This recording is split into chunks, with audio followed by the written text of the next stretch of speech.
Good evening, visitors, and welcome to the Australian War Memorial's last post ceremony.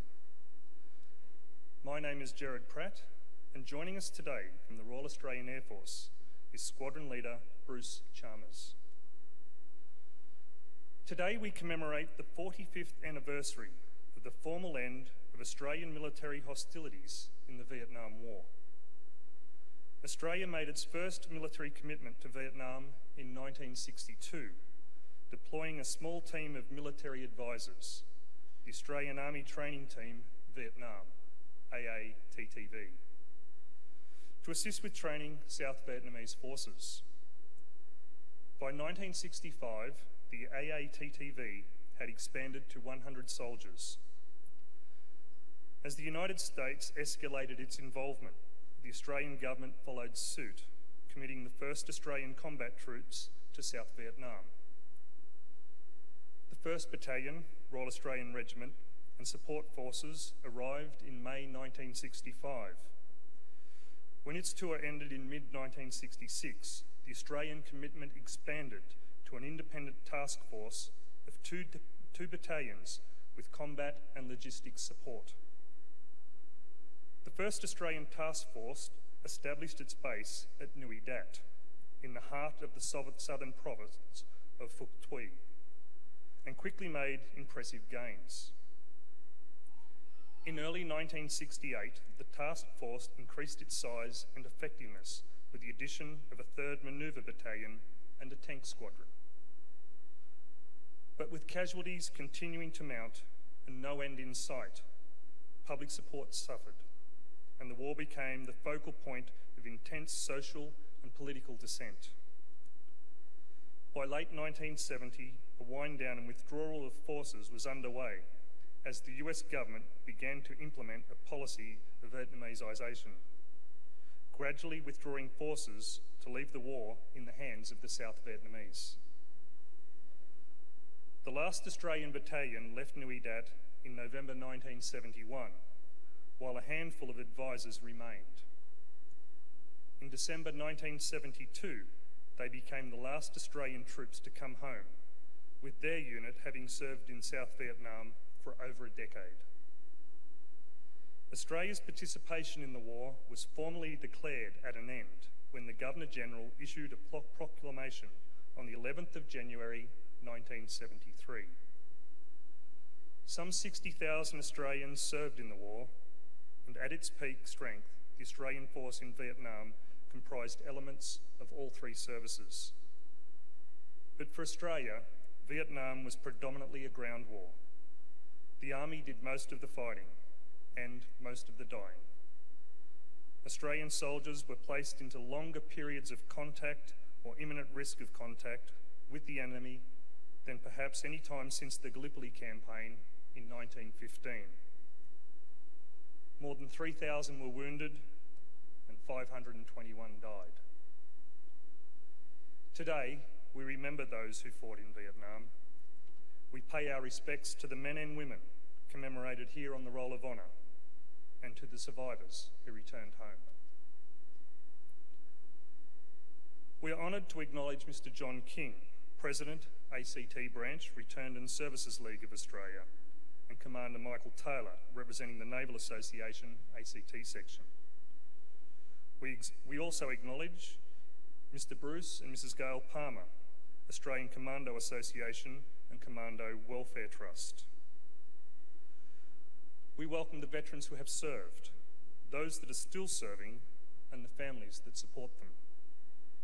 We acknowledge the members of RSL and Services Clubs Association, RSL Victoria, and RSL Queensland, who are watching the broadcast of this ceremony from across Australia. During this evening's ceremony, wreaths will be laid at the base of the pool of reflection by visitors to the memorial. I invite you now to all stand and please join in singing the National Anthem.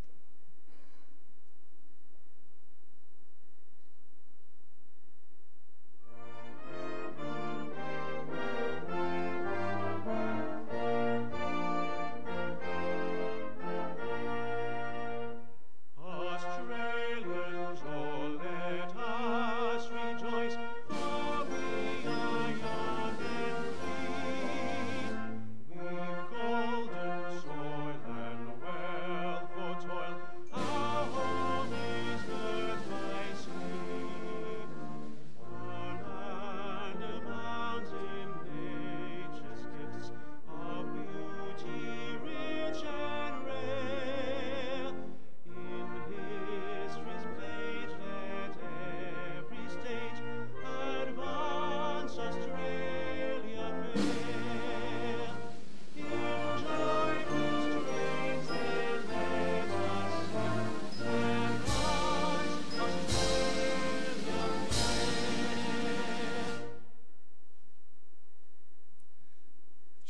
wish, please be seated. The Australian War Memorial was the vision of Charles Bean, Australia's First World War official historian. Bean landed with the Australian troops on Gallipoli and stayed with them at the front through until the end of the war. The idea of this national memorial and museum came to him at Pozières, France, in the depths of the bloody fighting of 1916. Bean's idea was that this would be a place where families and friends could mourn loved ones buried in faraway places. It would also be a place that could help all Australians understand what these men and women had endured and what they had done for us.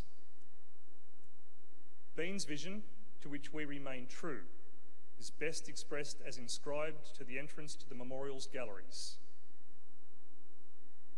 Here is their spirit, in the heart of the land they loved, and here we guard the record which they themselves made. Tonight, we will read the story behind just one of those on the Roll of Honour, which lists the names of more than 102,000 men and women who have given their lives for us in war and operations for more than a century. But first, we present a lament, Flowers of the Forest. Wreaths or floral tributes will now be laid at the base of the pool of reflection.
Today, we remember and pay tribute to Private Alan John Cooper.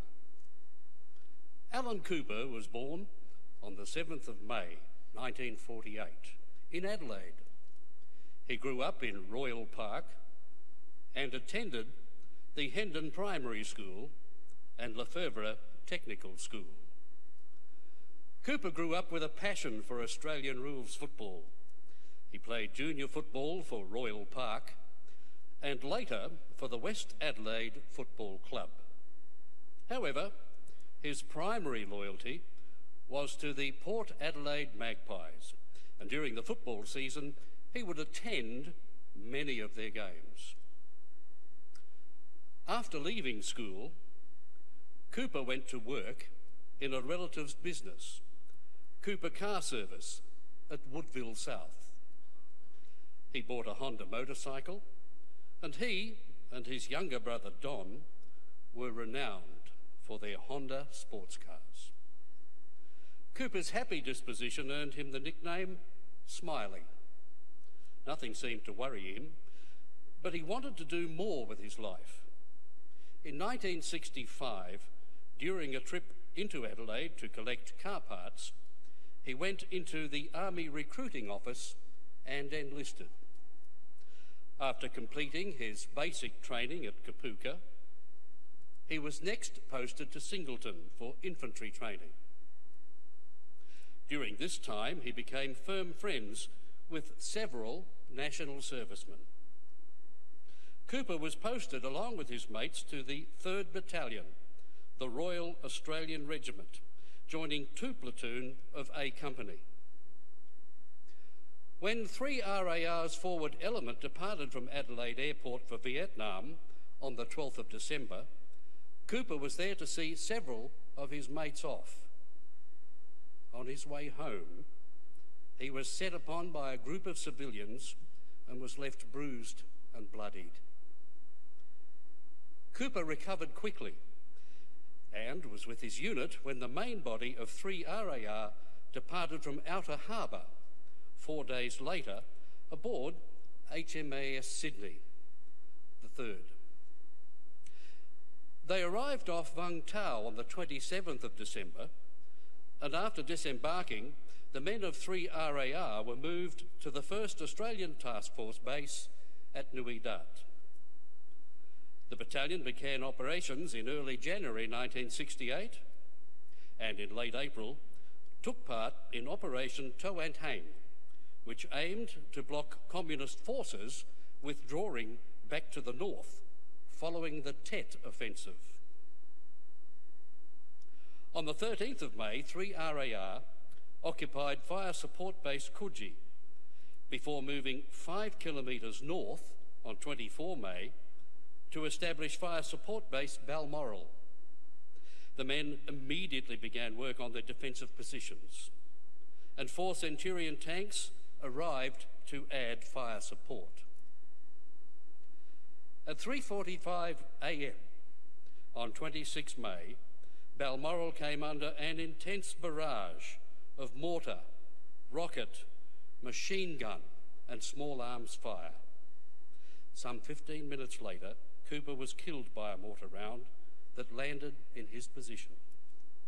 He was 20 years old.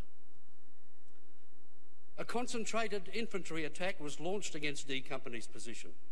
At the same time, while A Company's position was breached but not exploited by North Vietnamese soldiers using improvised Bangalore torpedoes, D Company, with the support of the Centurion tanks and artillery fire from the nearby fire support base Coral, was able to drive off the North Vietnamese attack. This action cost the battalion 3 men killed and 14 wounded. 2 days later, Balmoral once again came under attack. This was also repulsed, but with the loss of another Australian soldier and a further 8 men wounded. Balmoral was soon closed down and 3 RAR returned to Nui Dat. Cooper's remains were returned to Australia and laid to rest with full military honours in Centennial Park Cemetery, Adelaide. Alan Cooper's name is listed on the roll of honour on my left, along with more than 500 others who died as a result of their service in the Vietnam War. This is but one of the many stories of service and sacrifice told here at the Australian War Memorial. We now remember Private Alan John Cooper, who gave his life for us, for our freedoms, and in the hope of a better world.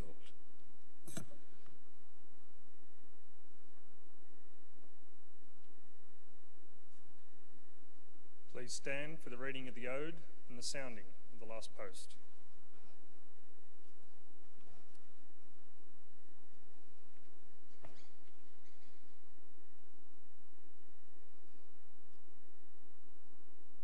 They shall grow not old, as we that are left grow old. Age shall not weary them, nor the years condemn. At the going down of the sun and in the morning, we will remember them. We will remember them.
Lest we forget.